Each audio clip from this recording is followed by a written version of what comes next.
Owens. It's Katrina. There she is. Right next to Alice Bender. Right there. You got 3 board members in a row. But you also have Liddy on the panel as well, including past chair Tyson Vermont. Scott Siegel, who's still on our board. We can't let him go. And then Ron Shipman, also still in charge. And Star Purdue, because she can never leave, never go. Not ever leave without her. So those are just some of our board of directors. We also have to give a big thank you to our cornerstone investors. These are the businesses that you see at the top of everything we do. They're there to really be able to support the chamber, kind of come think of us like at that steeple, so our small businesses can continue to take advantage of the great opportunities that we have. And so our cornerstones present today, we've got Prince Manufacturing, Urban Tissue, Sheridan Construction, Riverhead, and Crew. So give them a big shout. And we may even have more arrive, and I'll try to do it again. Again, we couldn't do this without the people power that our chamber ambassadors provide. And they were volunteering today, stuffing bags, manning bars, setting out food. But they're at ribbon cuttings. They're our biggest cheerleaders, and we're theirs. So everybody who's a chamber ambassador, raise your hand.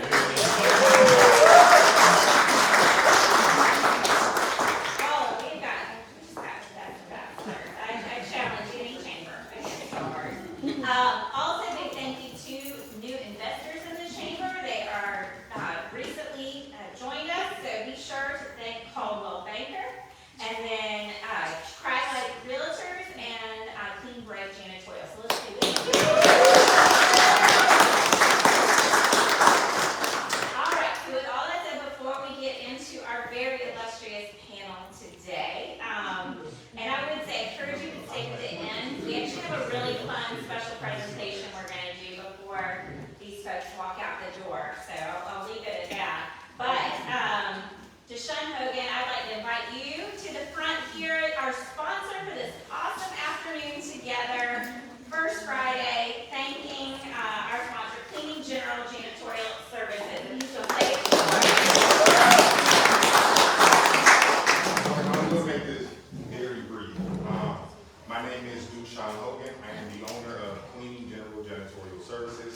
One thing that we do is we do provide commercial cleaning services as well as stripping and waxing and VCT floor tile. VCT floor stripping and waxing and carpet cleaning. So I did already have a speech already prepared, but I'm going to go it to the side. And I'm going to say this. One thing about my company is that I'm very proud of our customer service. I'm very proud of the fact that we were voted Best of Macon or Best of Georgia last year. And also we are certified in bloodborne pathogen cleaning and disinfection. Very cool.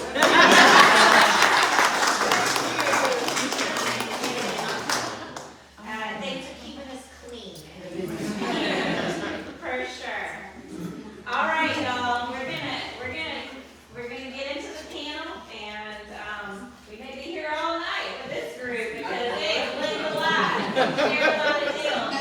Our theme, though, is talking about chamber engagement. So you're really gonna hear it from their perspective. And what's really cool is you're gonna hear it from like a timeline perspective of where we are as a chamber and where we are today. So I'm really grateful for that.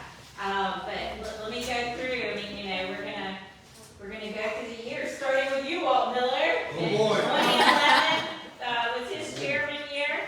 Star Purdue, 2013. Ron Shipman, 2018, and then you'll hear we brought him in to be the interim CEO for a little while. Julia Magna during everybody's favorite year of 2020.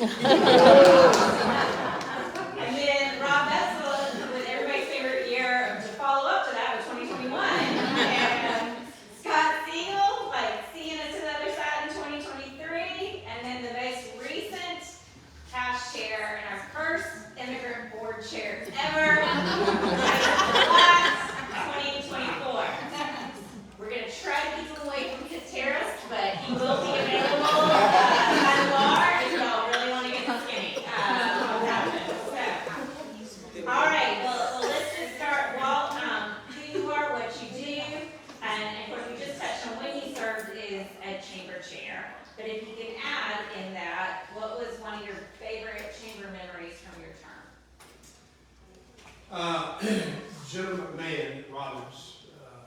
made contact with us and other chambers about a problem with Robbins Air Force.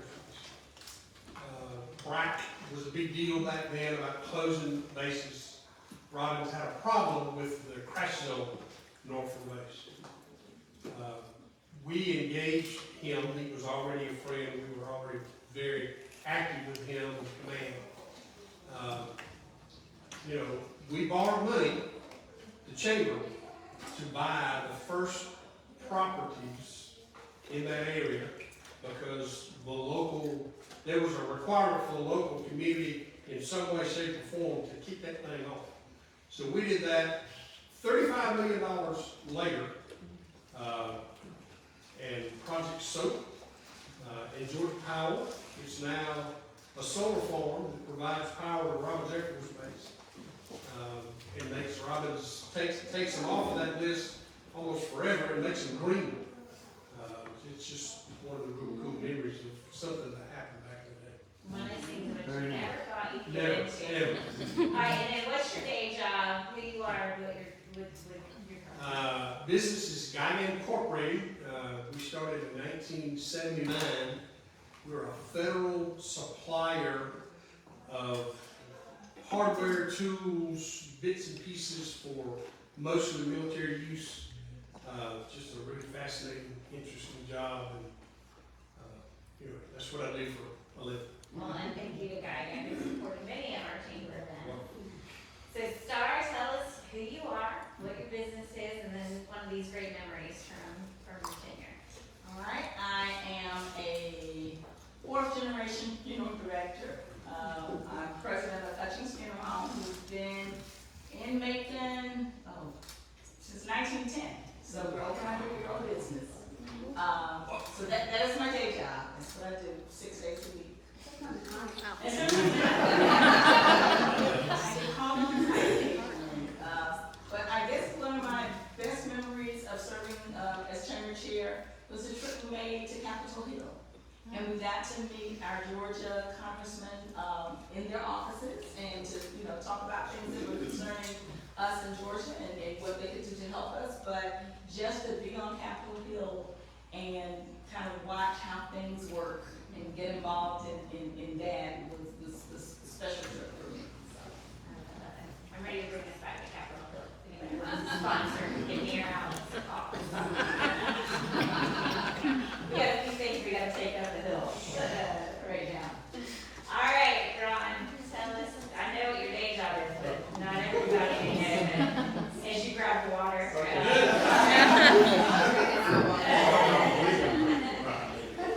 I'm Ron Shipton, I'm the President and Executive Director of the Macon Water Authority now. One thing that I'd like to make is retiree from Georgia Power Company. So you'll hear a conversation about me being here and what Rob just talked about. Because there was a story behind that. I mean, a wall, sorry.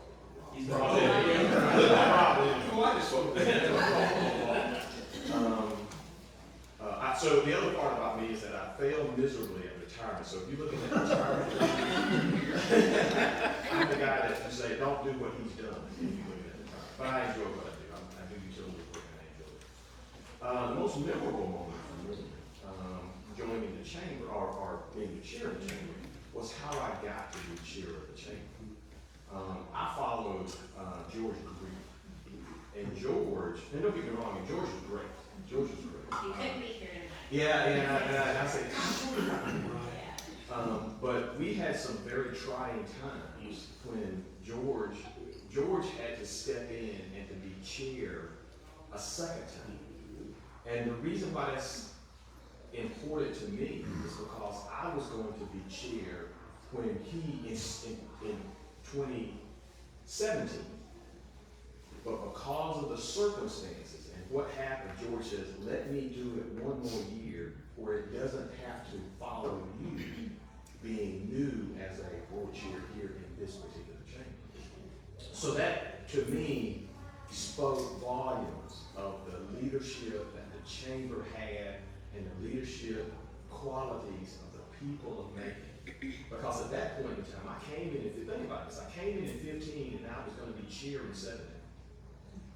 So it was just monumental to have folks around you sitting in this position to say, let's do it this way.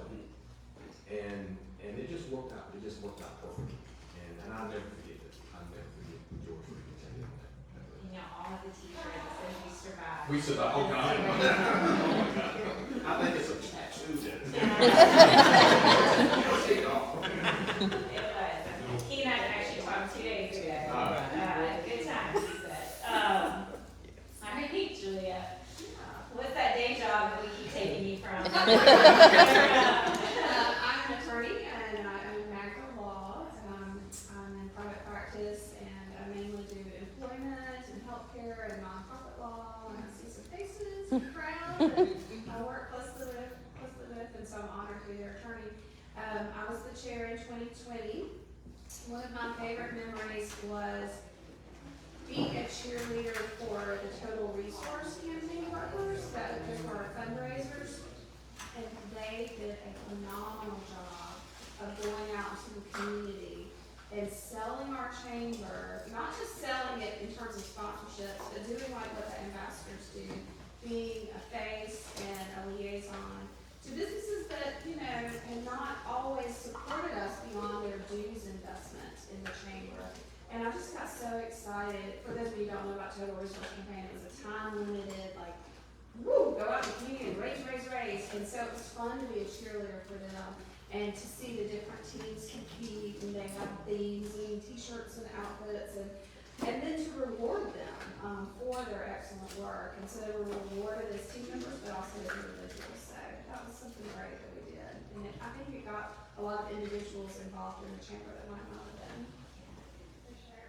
All right, Rob, follow that. Yep, so I'm Rob Betzel, I'm a recovering technologist and implementer for EOS, the Entrepreneurial Operating System. Two favorite memories. One is being the beneficiary of Julia's work on our bylaws. So our bylaws used to be 780 pages long.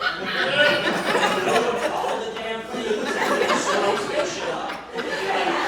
And she gave me a script down set like 27 pages, and like I'm an idiot, like making it all. That was fantastic. And I think the other one was made it recently. Not my favorite I know. memory. I know things about it. And then the other one was, well, not my year, the year after, between us, was getting to this building. The work done that started all the way back with George. That got us to here today, which was a monumental sort of evolution of the chamber. And I think that work and getting here and the staff's willingness to undergo a monumental change in philosophy and embrace that chamber is one of my favorite things to see happen.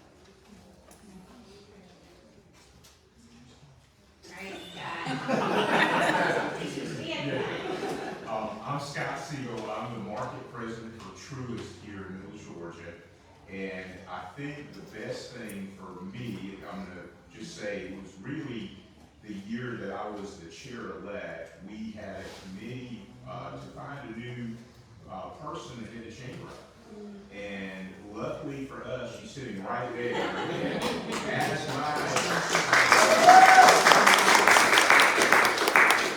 As my year as the chair, she was the breath of fresh air that this chamber needed to move us in the right direction. So thank you so much.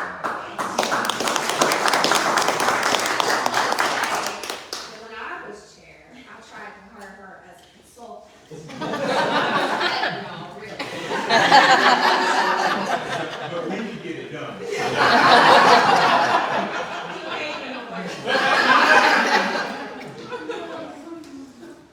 I mean, I hope you continue this. Your favorite part was me too, so. Unfortunately for you, I'm not a suck up like the rest of you.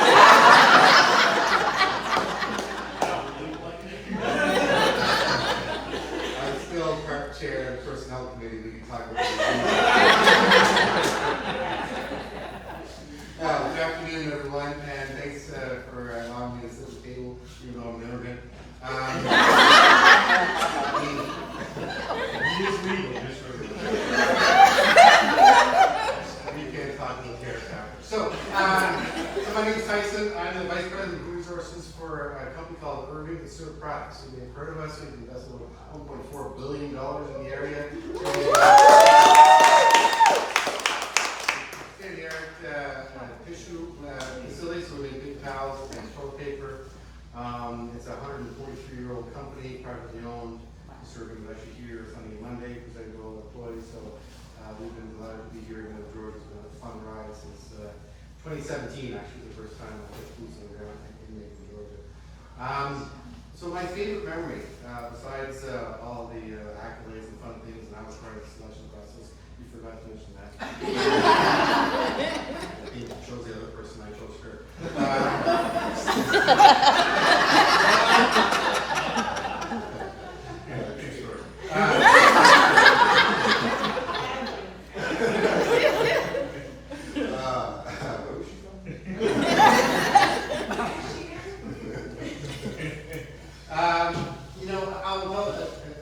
So many great things have been happening since I've been part of the board and executive committee and chair, including moving here, as people mentioned. I will tell a story about, I think the uniqueness about being in part of the chamber and obviously part of the board is the connections to the community, connections to the people.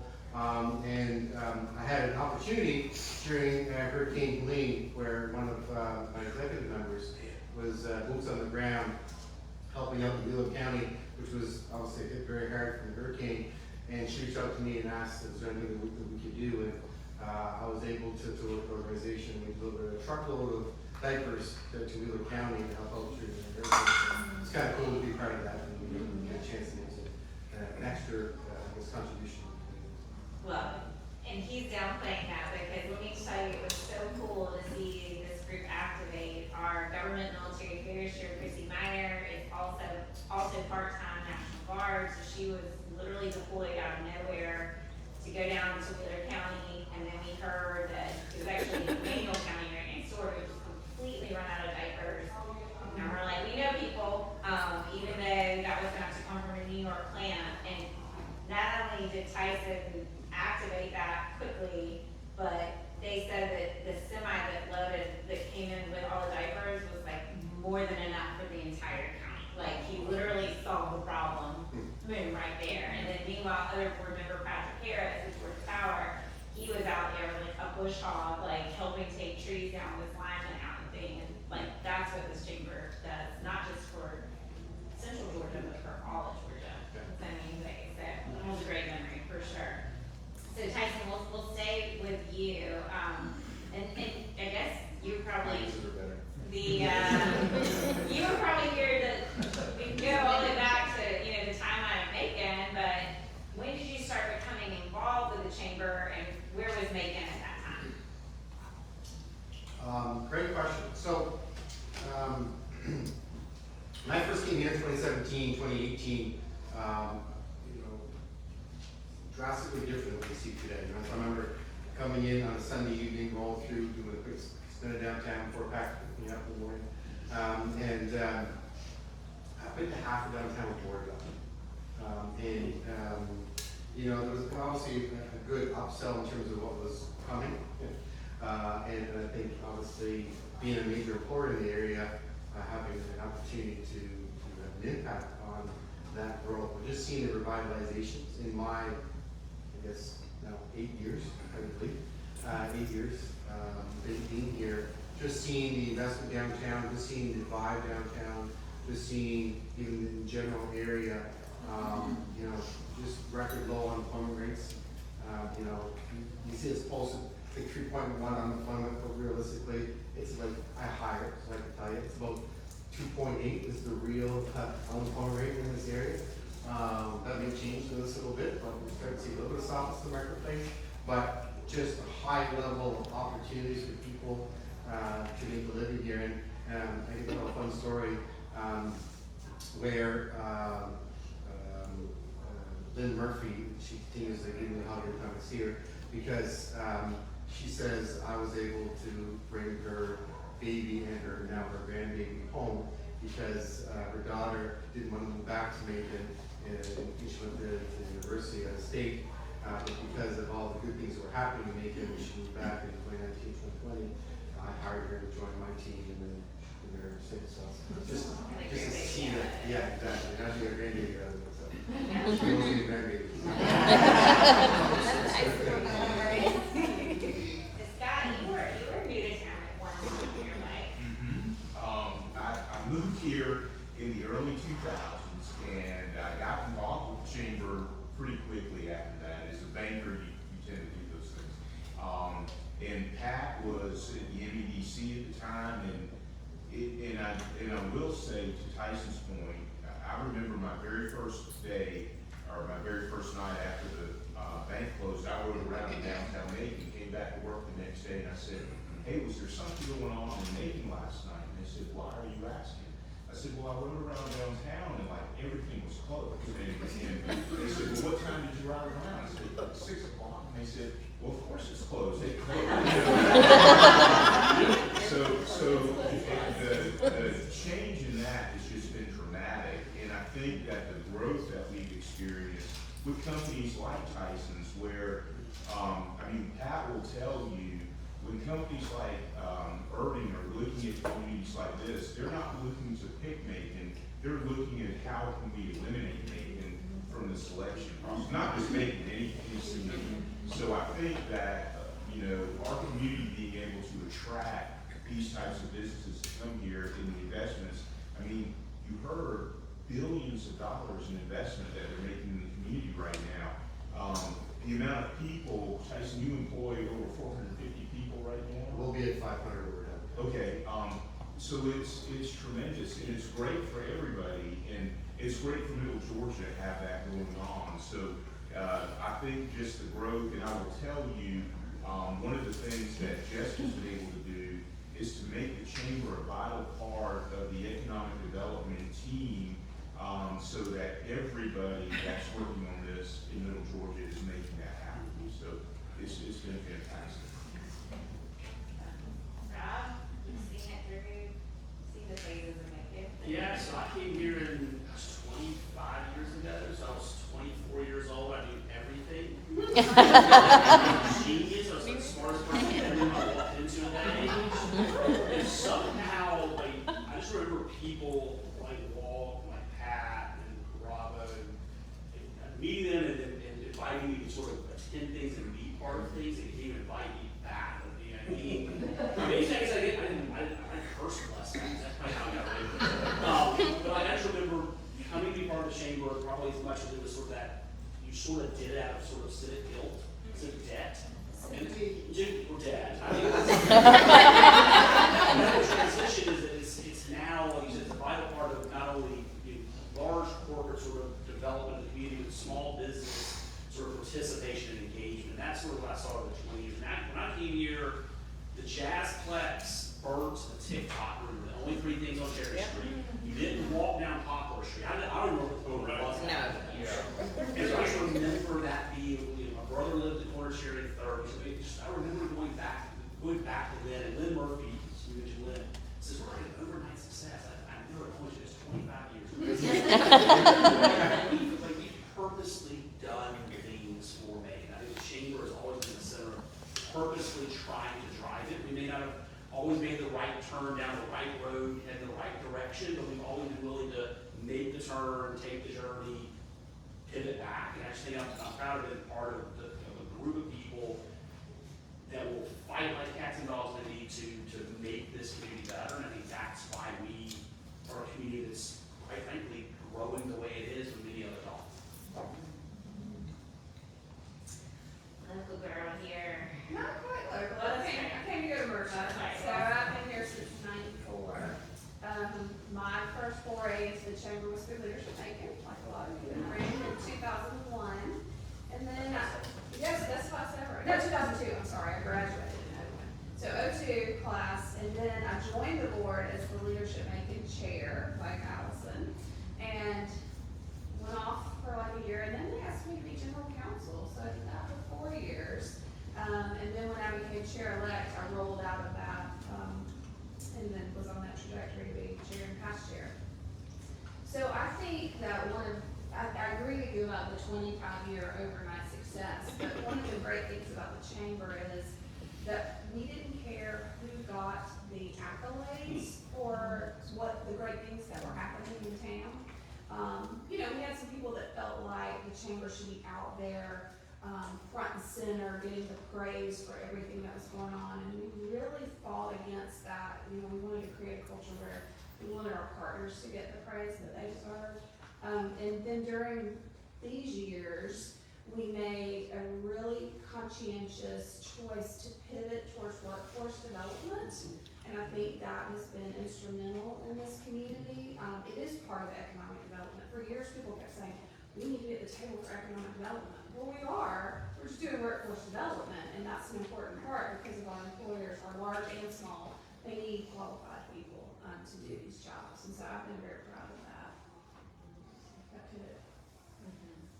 So Ron, where was Macon when you got started Oh, wow. with the chamber? So I came in 2015, and I was with the power company. If you know anything about Georgia Power, we've always been in the economic development business. So I got to know Pat and really the chambers. And this was my third chamber that I had been a part of. I lived in Atlanta 3 separate times in my career. So you can all move around. Yeah. But I knew and understood, one, what economic development was, and I, two, understood where the chambers fell in that world. No matter which side of the economic development world you played on, I understood it very clearly.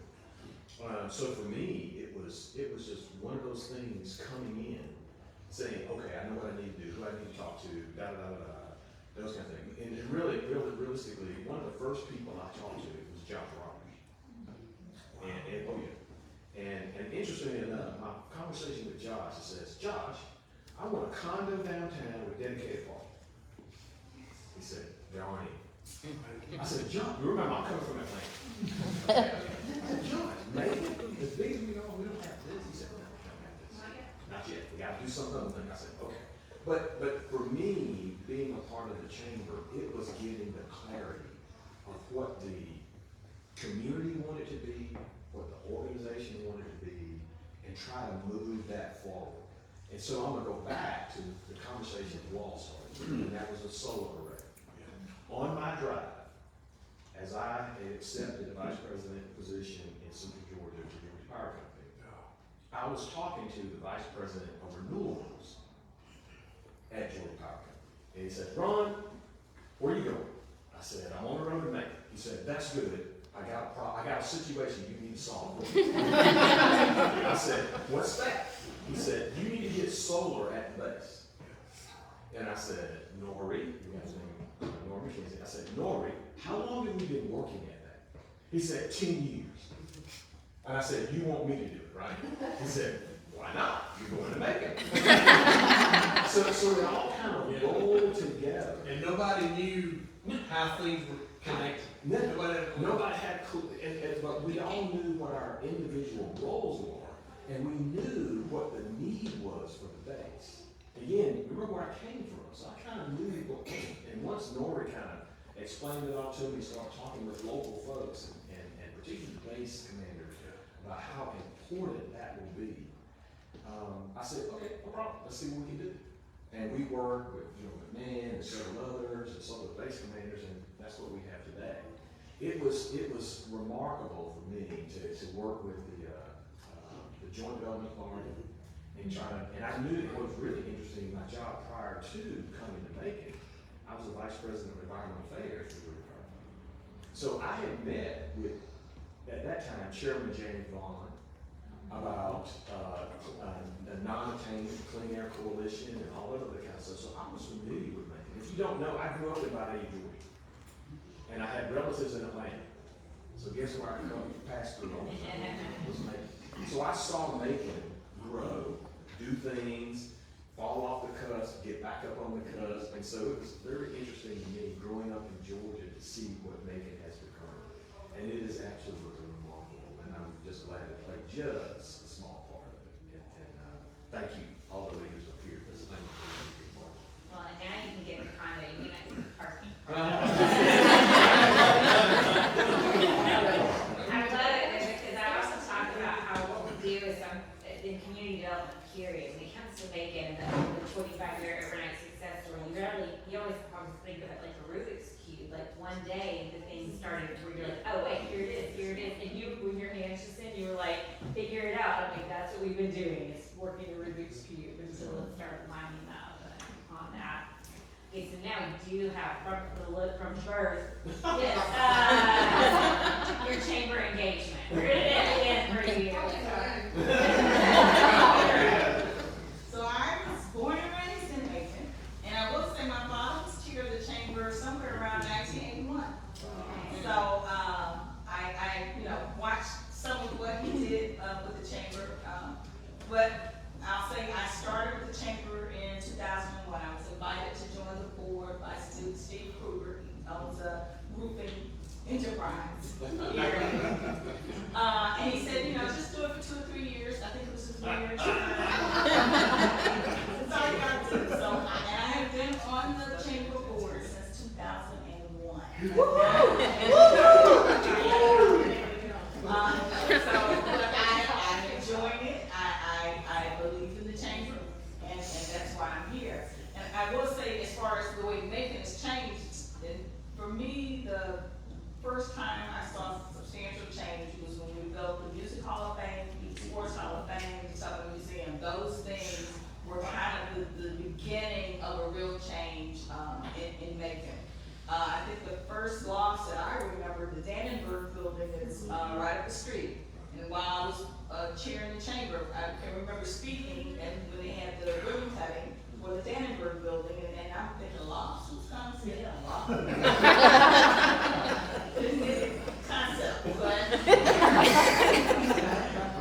it has been very successful. And just seeing how vibrant downtown Macon became. Like you said, there was certainly, you have Poplar Street, there was no reason to even walk down Poplar Street. Cherry Street was kind of sketchy for a long time. So to see how far it's come, my kids come downtown, they enjoy it, they go out at night, I don't worry about them. They're safe, they enjoy everything that downtown Macon has to offer. And when I grew up, you had some shopping and some banking you could do in downtown Macon, but that's it. Entertainment was not here. So I'm just very pleased with where Macon is now. Well, I have to say, March is Women's History Month, and sorry you did make history here at the chamber. You were the second female chair and the first African American woman chair. So thank you.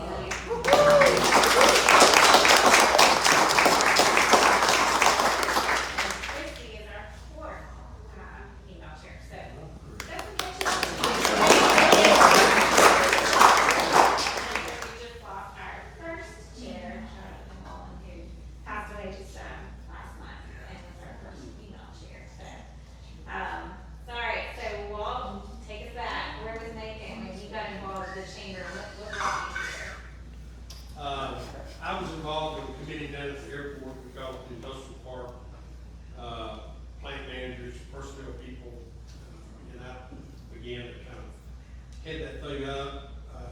It was sponsored by the chamber, I didn't even know it at the time, so I was involved, it goes back to 89 or 90, something like that. That involved in me being more and more involved in the chamber, got on the executive committee. So that's kind of how I came into it. What was going on? Well, somewhere early in I don't know what the year was, Ronnie Williamson just closed the doors and left, just like overnight.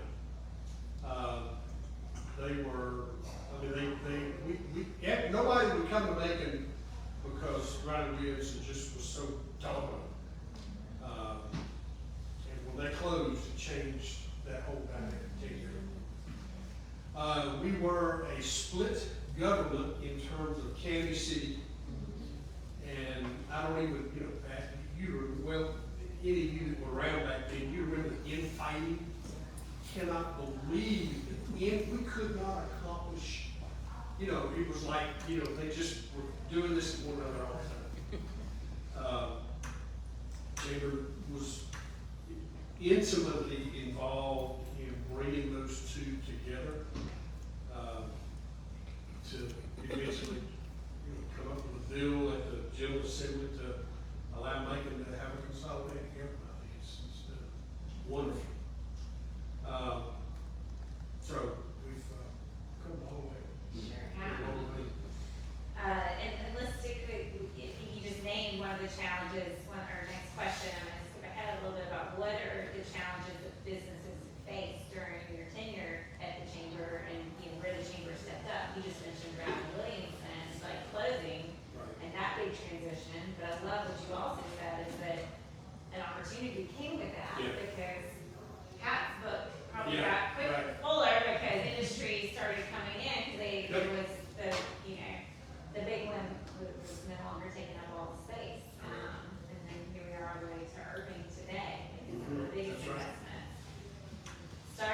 can you remember any challenges that your chamber or businesses faced during your tenure?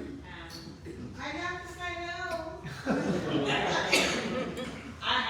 I think was sandwiched in between, other challenges. Yeah. So I would say my tenure was kind of par for the course. Yeah. So I guess I had it easy compared to what others had. But, definitely the development, making was taking off. Making it recognized as a logistical center was really taking off. You had businesses starting down 475. So it was a good time. Let's go to Dannenberg, which the Dannenberg was made possible, because originally we were gonna develop at the further on High Nono with the cotton mill that caught on fire, which ultimately shifted the opportunity to the Dannenberg, which became an anchor downtown. So, all these things. Ron, what about you? Do you remember any specific challenges or anything businesses faced during your tenure?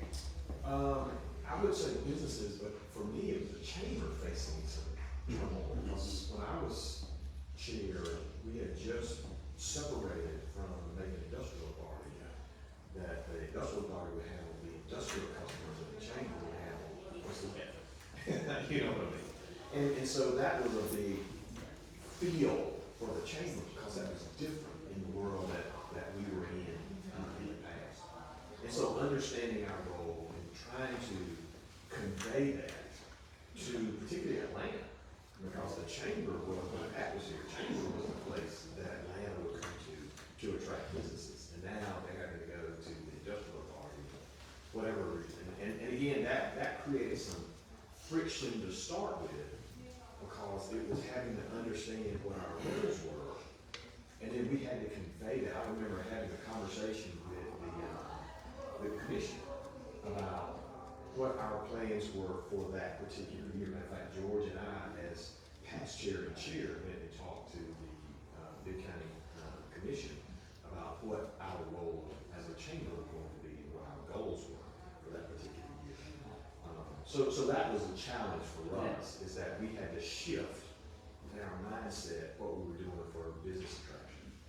Yeah, and the laws have shifted. That was a big part of the reason That's right. that this had this ultimate, referred to as a divorce happen, but it was also to be able to accommodate state laws and all of that. So, again, he has a T-shirt, so that's right. So, Julia, you may be the one who could really answer this question. Oh, one hint.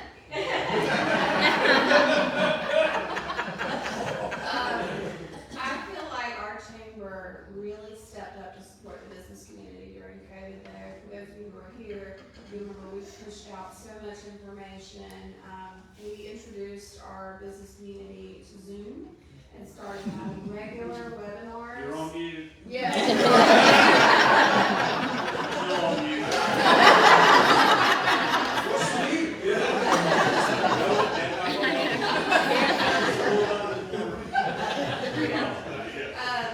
But it allowed us to invite local and state leaders, into our living rooms and into our offices using technology. And we got the attention of people that otherwise might not have come to see us, you know what I mean? But they were eager to get their message out. We were eager to hear from them about how things were progressing and, how we could support businesses. But I'm just so proud of our members for rallying. We supported our healthcare workers, we supported our restaurants, we supported, meals for families. It kind of took us outside of our traditional role, of business support, but we did what we needed to do in the moment. So it was hairy. We had a different challenge every week, but I think we were nimble and we were able to rise to the occasion. And very proud of the staff. Some of them are in the room. And They also have especially- T-shirts. Yes, T-shirts too. And it certainly wasn't gone at the end of 2020 when my term ended, and Rob inherited some of it. But I think we're stronger for it, just like you were probably stronger for it in your business roles as well. You developed new skills and new attitudes. I, for one, never thought I would have a court hearing, on video, and now we do it all the time. And so, if anything, I've learned. Ron, how did you think that? Yeah, I think coming out of COVID, right, the idea of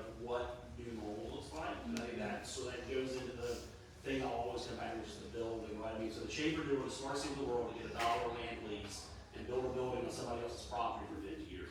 It was a genius idea when we did it. I mean, I think the forefathers were very smart in that. The problem is at some point the debt comes due, and we had to make a change, and that's a hard thing for a chamber that owned an asset that they didn't own the other penny. So to get us to understand that we just didn't really own it, and that we're going to have to make a change. So to me, that challenge was sort of the get out of COVID, realigning what the reality, what did we need space-wise, where did we need to be, that whole transition, out of COVID, back putting pants on, and then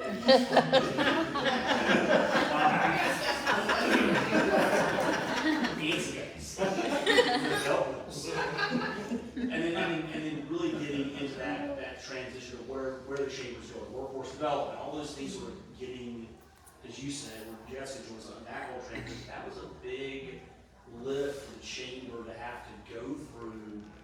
And with a lot of us who are used to the way we did it, right? No one likes change. Humans don't like change. And so we've gone through a lot in this table.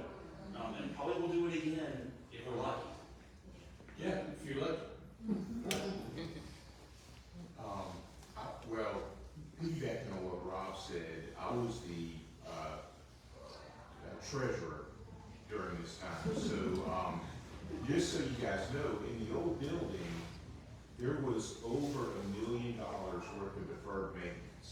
And literally you could not use the bathroom in there because if you flushed the toilets, it leaked all over the place. So I remember the day that it was being torn down, and Jennifer was there, and I walked in the building, and she said, "What were you doing there?" I said, "I used the bathroom."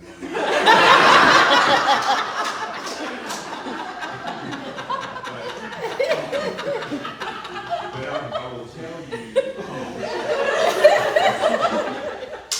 during my term, I think there was a lot of change, and it was really, really good change. But as I was coming on, we had a brand new CEO of the chamber.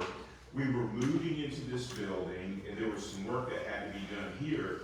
And at the same time, we were changing the way that we build our membership. So as you were investing in the chamber, it was totally different than what you had done in the past. So there was a lot of how are these things going to work, and I just want to say thank you to the staff, to the board. Everything worked out fantastically. So thank you guys.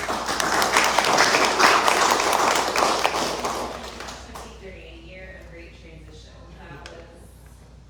And then I know that you cannot deal with any challenges we face during our We set it up perfect for Yeah.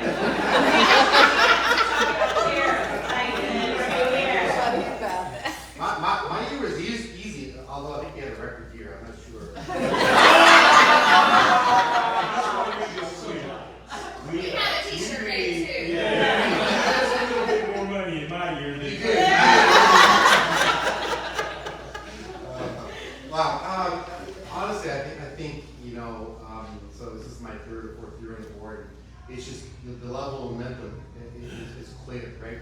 The people forming path, the way that this is easy for me. I really, when I say that, just what did you say, 420 years, 20 hours a year, something like that. It's these kind of rules for the fans' heart. There's a lot of fun to get out of it. And so I would say, I think the challenge for me is for the year was, we are blessed to have a mayor who is heavily engaged in the community. He's got some great visions. He wants to do a lot. A lot. And so I think trying to keep our challenge was to keep up with what wanted to be done. I think we did have a record number of events we had. What was the number we did? Was it? Isn't it being like 98? Yeah. It was Yeah, over 100. over 100 activities. So things like BREWing, business after hours, and ribbon cutting. Yeah. It's just monumental. So that's just, I think, the challenge, and obviously with the staff for them is to try to keep up with everything we did for my year. It's really, really incredible, which is a good thing. That means things are going very well if you're doing all those events. Good things happen in the making. So So we're gonna skip ahead a little bit and Tyson, keep it on you. So with this momentum and everything going on, and many investors are already here, but some of you thinking about chamber membership haven't made the leap yet. What would you tell a business who is interested in joining the chamber? Wow, what would I tell a business? You're missing out if you're not part of it. I mean, I think we now have over 775 investors. Maybe it's 777 today. I think over 775. That is directionally accurate.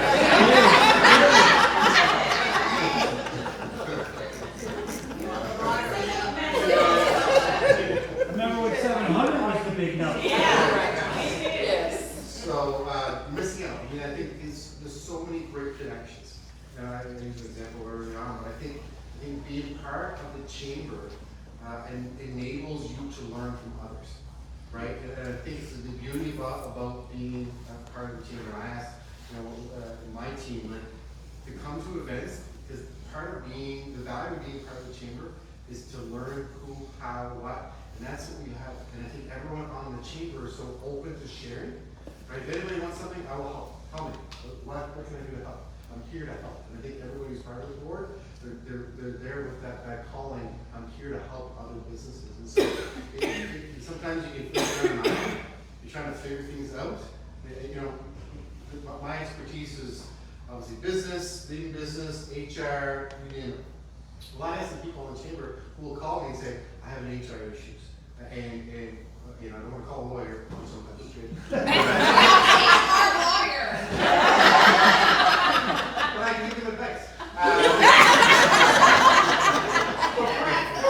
For free. I try to keep them out of jail. The community, the business community share. That's good.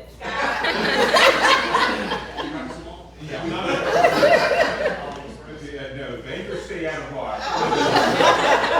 They don't stay in jail. But I guess the question for me, Jessica, would be why wouldn't you want to join the chamber? I mean, you guys have all heard tonight about all of the things that the chamber's doing, the impact that it's making on the business community in Middle Georgia. And if you want to be part of that, this is the place to do it. They are your advocates with the local government, with the state government, with the federal government. They're working on things every single day to make life better in our community. And if you're all in for having that happen, this is the place that you need to become a member, make an investment in the chamber, and it will do wonders for you, for our community, and for your businesses. Well said. I'd say rising tide raises all boats. Jessica, is that recorded? Because the ambassadors need that picture. See me after the meeting. So I think about the small business. So that's all I know is all I've ever known is small business. So I think about the idea like, why is a small business, what does a small business need to do? I think it's three things. It's connection to each other, to the community. If you're an island to yourself, you're on your own as a small business person, be able to connect with other small businesses and know that you're not alone, right? So that community piece. I think it's to learn. Working with people who work with larger businesses, being alongside people who are running parts of our industry and learn about our community and learn to run your business better. And then it's to serve. I think it's ultimately that there's a value in being of service, and I've always believed you show up and ask, what can I do first, before you expect anything in return. And I think as a small business, you're terrified, you're barely holding on sometimes, but you've got to be willing to invest in the community, because that ultimately is what over 25 years of being here, every time I've shown up and asked, what can I do, the return on that investment somewhere on the road is infinitely bigger. So that's, to me, a small business is show up, connect, learn something, and be of service. And if you do those three things, you will ultimately be successful in the community. I had a colleague who questioned the value of why a law firm should invest in the chamber. He didn't even call it investing. you know, why should we pay dues to be part of the chamber? And, you know, I said, I find it to be very important, and here's why, and laid out many of the reasons you did, talk about civic rent and that sort of thing. I'll sit here today and tell you, my law firm is thriving. That lawyer is not. And it is directly attributable to my involvement in the community and my chamber involvement. And, I mean, I don't wish him ill will. He didn't get it. He did not get that we are stewards and we are expected to give back to the community that's been so good to us.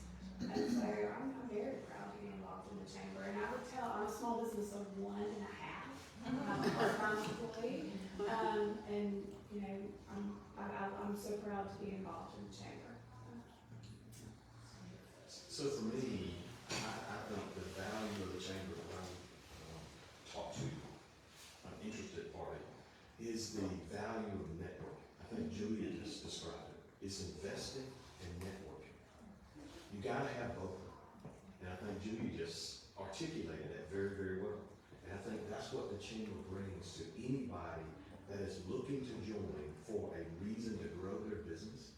Is you come here and network around things like this, around social events. We can make it, the chamber can make it formal or informal. And the beautiful thing about that, your investment gives you that option. 100+ options a year, you get a chance to network. You get a chance to engage.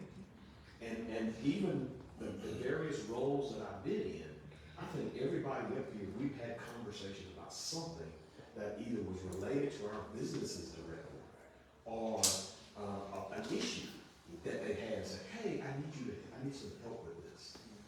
That's what this thing is all about to me, is being able to get that network, get through the red tape pretty quickly and get either an answer or solution to your problem. And it's great to be able to go to a lawyer and say, Jimmy, let me ask you about this. Hopefully for free.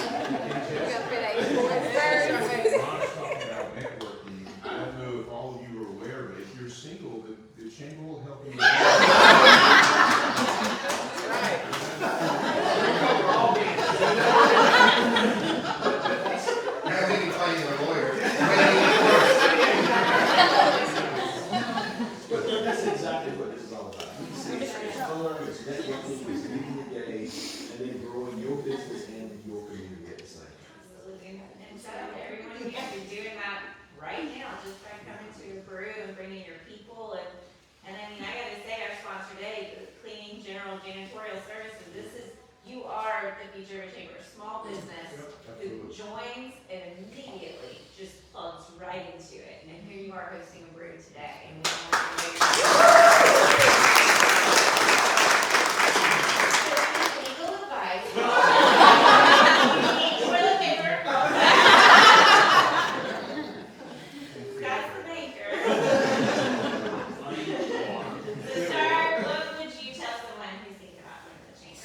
Well, there are two specific benefits that I think that the chamber offers, and one of them, and I've always been proud of the legislative agenda that the chamber promotes and advocates for local businesses and businesses all around the state. But we've always been very strong with our legislative agenda and making sure that those who can do something about it hear what we need and hear what businesses need. So I've always been very proud of that. Also, leadership making. If you've got an inspiring leader, a young executive in your organization, or someone who just needs to broaden their knowledge of government or economic development or racial relations or education, all of that, that program of leadership making gives you the full spectrum of basically this city, but I would say just community in general. So it's an excellent program for those that are looking to get more involved in their community, also to advance and to be leaders, our future leaders. So I think those are two very great benefits of being a member of the chamber. I'm so glad you mentioned those, because those are probably two of the most overlooked ones that we do all the time. Like leadership making happened yesterday. If you're a graduate or current participant in leadership making, raise your hand. It's weird, all in one side. And then what you just said on the advocacy, you know, for those who don't know, yesterday was crossover day at the Capitol. So like, while you were sleeping last night, some of us were checking bills at crossover at midnight. And so we're trying to do more to update you on what's going on in Georgia General Assembly. I've probably been to the Capitol more than I've been in my lifetime this year alone.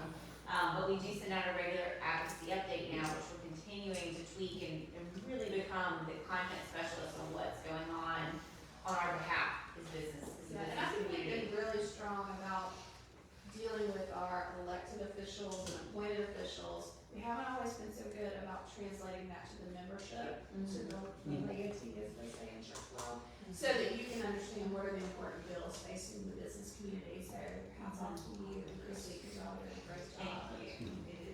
It's fun, but it is definitely an Yeah, and just with that, with that statement, I think as a small business, we do not have an individual voice loud enough to be heard, but as a collective, we do. And I always say, you can show up and be part of it, or you can let it speak for you anyway, because I don't know, whether you're a paid member of the chamber or not, we speak on behalf of the body of commerce. And so either show up, participate, or sit on the sideline and let it speak for you. That's what's gonna happen. And there you go. And what we do in that sense is, I mean, I have a business owner right now, member of the chamber. He has a great story to share that I know our local legislators want to know as they look into tort reform. The legislator is going to take our call because we're going to directly connect that business owner to share their story. And so it's that direct connection, again, connection what we do best. But that is an area, again, that you may not know that's always going on behind the scenes. And like I've told this small business before, we're your lobbyist while you sleep. Like, that's what we're doing. But Jesse, can you talk a little bit about the hub chamber? Yeah. Because the hub chamber is a little bit interesting. It is. Yeah, I guess you're right, and people wouldn't know about that, but the hub chamber, so you've got the Georgia chamber, which we're a part of, and which you can be a part of as well, and it's actually, as a chamber member, you are part of the federation, and that's how you qualify for things like smart plan benefits, that you can take advantage of, our health insurance is offered through the Georgia chamber, for small business particularly.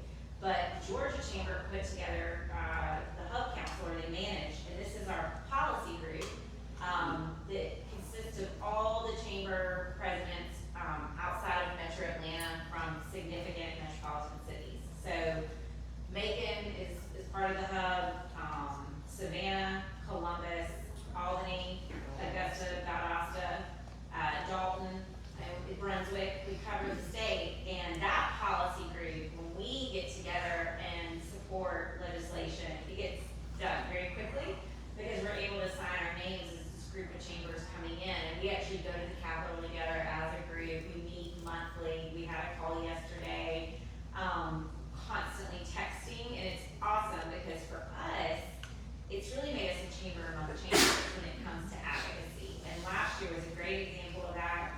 One of the bills that we were following had to do with historic tax credits and their renewal. And if it didn't get renewed, it would have been devastating for downtown Macon because we've leveraged this part of our success story. And it didn't just affect commercial, it affected housing, affordable housing like that you see in Bells Hill that's been able to come back and keep the cost out. So Hub was able to get together, Macon had a strong voice in that. Of course, it was coupled by Josh Rogers and Historic Macon, where we all came in, but we had the power of the Hub behind that too. And another one was military spouse licensure. Like, did you know that when military spouses moved to town, they couldn't automatically get licensed as a beautician or different jobs that require that licensing? They would have to wait sometimes over a year just to be able to go to work. So imagine you transferred into a base community and you can't work because your licensing has a waiting period. Well, that was another one that Hub got behind, really got behind that one, and they got passed. So your Hub's at work for you too. So it's not just our chamber, we're definitely greater together with these other chambers. And thanks to Ron and those who really envisioned the Hub getting together, and it's a great concept for us, for sure. It's made my job easier, I can tell you that. All right, so Walt, what would you tell someone who's thinking about joining the chamber, other than, well, what the heck, man, why aren't you a part of it? Like, what would you say? Well, the cool thing about the chamber is that variety and the dynamic of the people that are in the room. From little bitty 1.5 person business to they're all very significant parts of the fabric of town. We're all talking about networking and how you connect. Anybody that I would talk to, I would say, business after hours, whatever your fun thing is. But why? In business, we all make money, but the way we make money is you solve your customers' problems. That is fundamental to anybody's. You solve your customer's problem. The place is dirty, clean it up. Whatever your business is in, that's what you do. You solve the problem. Never, ever will you come to a chamber event and not have the opportunity to listen or even, hey Jude, what about this? Don't sing it, Bill. There's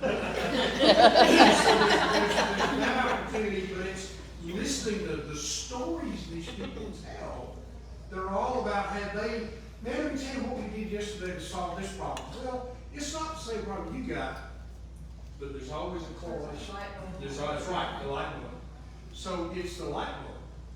And it's we all come in the room, we got this whole big bag of mess we're dragging around trying to figure it out.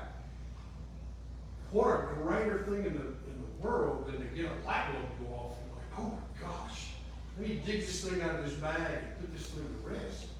And it happens, you're around business people who have that same commonality. It's not like being at church. It's not like being, Rotary Club or something like this. This is all business people. We all have that same common fundamental root that we're all trying to solve our customer problem. You just set that up perfectly. One, BREW's icon is a light bulb, if you haven't noticed. It's part of that. And what it stands for is Business Resources and Engagement Works. And y'all just demonstrated all of that, not just in your time here with us today, but in your service and your great gifts that you gave to this organization during your tenure. Y'all give them a round of applause.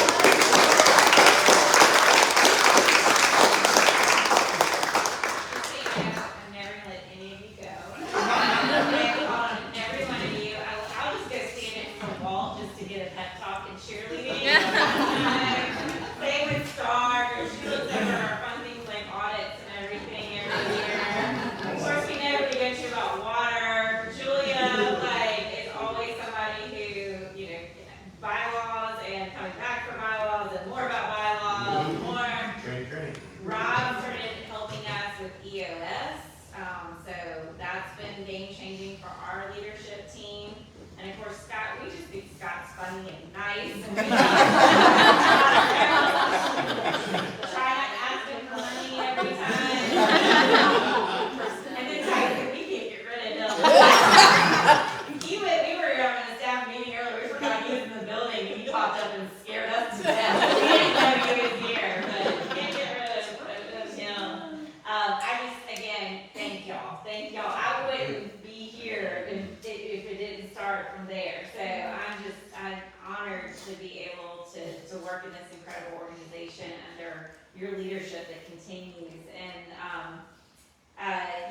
there's a lot we could say here or that, but y'all be sure to thank them and know that these are people you can connect with. These are the people you can ask the questions for. These are people who want to help solve your problems as well as each of you. And I think y'all just put that so well. But before you leave, and let me just remind you, today is First Friday. So First Friday is happening in downtown Macon right now. It's actually Seuss on the Loose right now. So if you've never done that, my child's out doing it right now. What is it? Seuss on the Loose. So you're finding Dr. Seuss characters throughout downtown. I have a good one a good Dr. Seuss quote that I think this group embodies. And it says, unless someone like you cares a whole awful lot, nothing is going to get better. It's not. From the Laura. So thank y'all for making it better.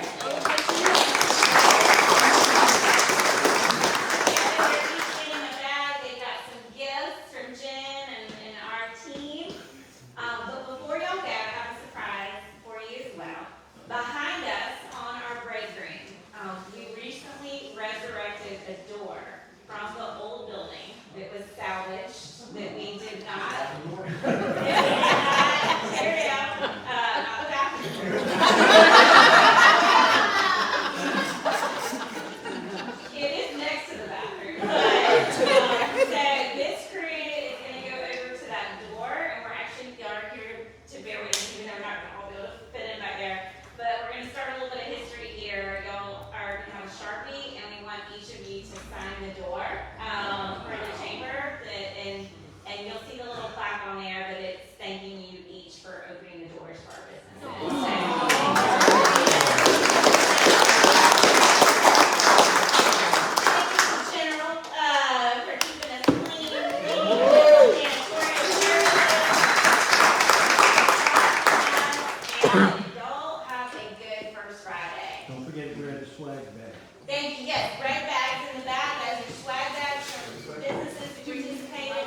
They're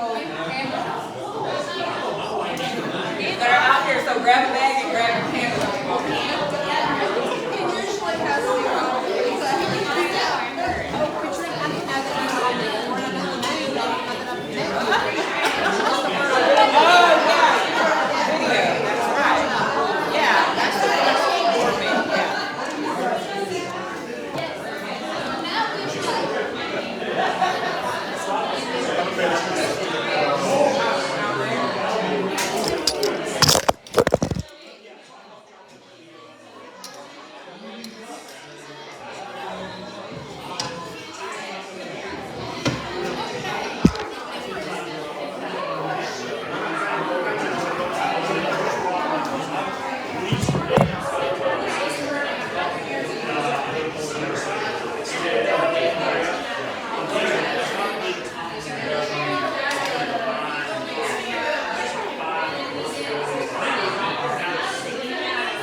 We'll see y'all.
Oh,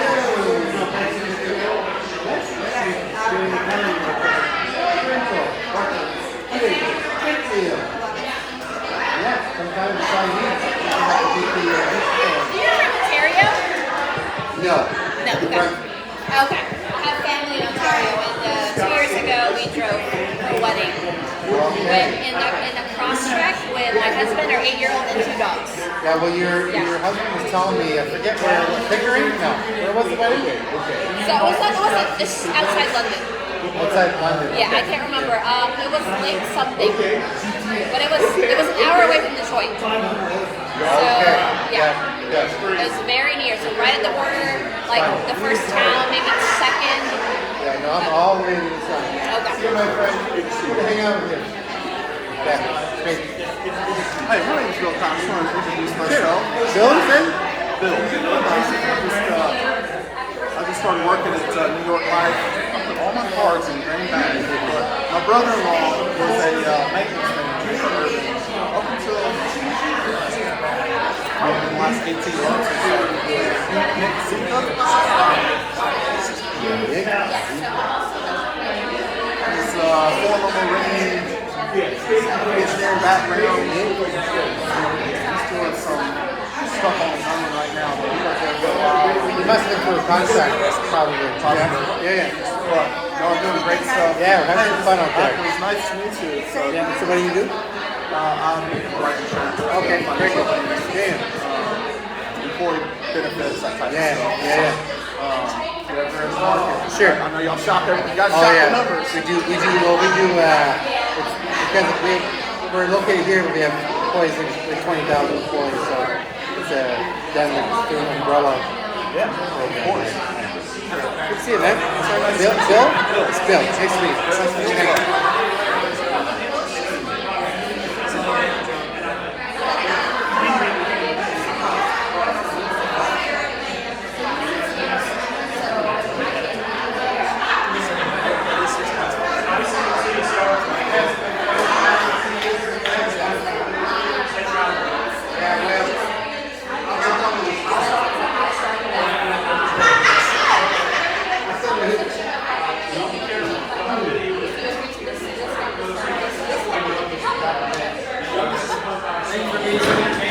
Hey, that's fun, isn't it? Yeah.